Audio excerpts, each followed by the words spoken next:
In 1999, an entire military base was destroyed in the Balkans, but no one saw what hit them.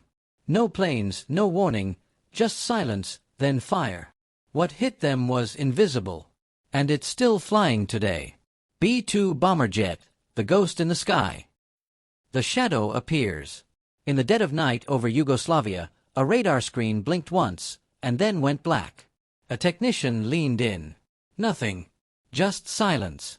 Then, minutes later, the ground trembled. A military installation was obliterated. And no one had seen it coming.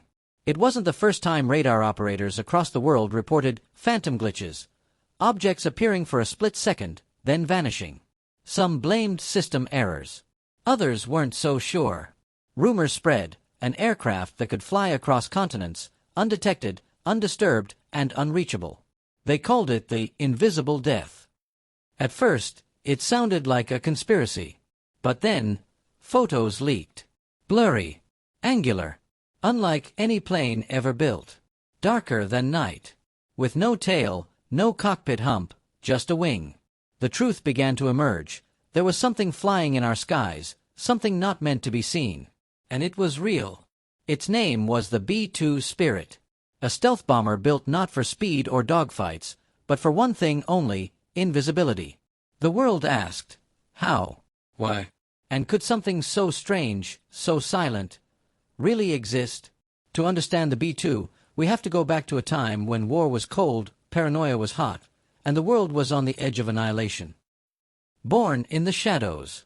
In the late 1970s, deep inside America's defense research programs, a radical idea was being whispered. Build a plane that doesn't show up on radar. Not low visibility, true invisibility. This wasn't science fiction. It was a direct response to the Soviet Union's growing air defense systems. The U.S. knew that the next war might not be won by firepower, but by the element of surprise. Enter Northrop Grumman. A team of engineers, physicists, and dreamers formed a hidden task force. Their mission: create a flying machine with such a low radar signature it could pass through the most heavily defended airspace, unseen. They faced impossible odds. Traditional aircraft reflect radar like mirrors. The team had to think differently. They studied birds, bats, even faceted crystals. They sketched ideas that looked like flying wings from science fiction novels.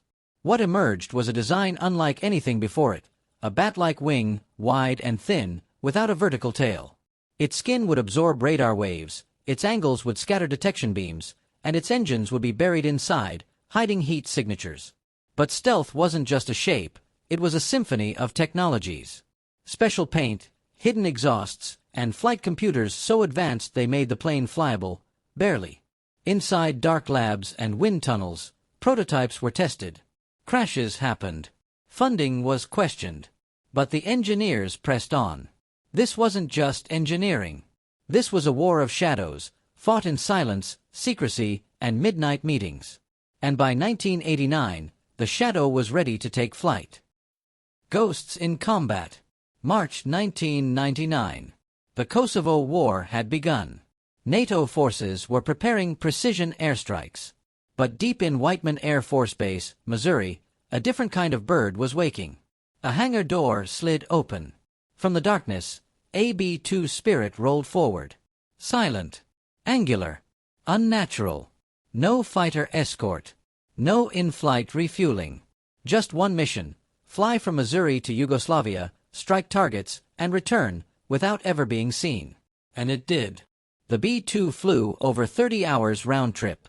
It dropped 2,000-pound bombs with surgical precision. And no one, not Yugoslavian radar, not enemy pilots, not anti-aircraft batteries, saw it coming. When the smoke cleared, military installations were gone. No warning. No alerts. Just silence before destruction. To those on the ground, it was like being attacked by a ghost. What made it more terrifying? Soldiers didn't even believe such a plane existed. One captured officer reportedly said, "We heard a boom, but the sky was empty." Across the world, intelligence agencies scrambled. China, Russia, even U.S. allies demanded answers. What exactly was this thing? Photos surfaced. The nickname stuck: the Ghost. Even U.S. personnel rarely saw one up close. Pilots were hand-picked. Maintenance teams were restricted. Every bolt was catalogued. Every scratch was logged. One general reportedly said, "If you touch a B-2, you sign your name in blood." Rumors spread. Was it human-flown? Partially autonomous? Alien tech? Conspiracies aside, one thing was certain: the B-2 wasn't just a plane. It was a message. You will not see us coming. Legacy of a phantom. Today, the B-2 Spirit remains one of the most mysterious aircraft ever built. Only 21 were ever made. Each one costs over $2 billion, more than its weight in gold. It's so sensitive, a single lightning strike grounds it for weeks. Its skin is made from radar-absorbing materials that must be constantly monitored. Its flight paths remain classified. Even base access requires multiple levels of clearance. Despite being developed over 30 years ago, the B-2 is still active. It has seen combat in Iraq, Afghanistan, and Libya, each time entering and exiting undetected. But here's what makes the story even stranger. The next generation of stealth, called the B-21 Raider, is already being tested. Some believe it's capable of flying autonomously. Others say it's not just invisible to radar, but even to infrared and sound detection. And yet, sightings continue. Silent triangles over deserts. Black shapes over the Pacific. No one confirms. No one denies. What began as an experiment in fear and science has now become a symbol. The B-2 is not just a machine, it's a phantom, a warning, a legacy of mankind's obsession with staying unseen. And maybe that's the real story. In a world where every movement is tracked, every signal traced, and every noise recorded, the B-2 reminds us, there are still things that can pass without a trace. So the next time the night is quiet, too quiet, look up. You won't see it, but it might be there.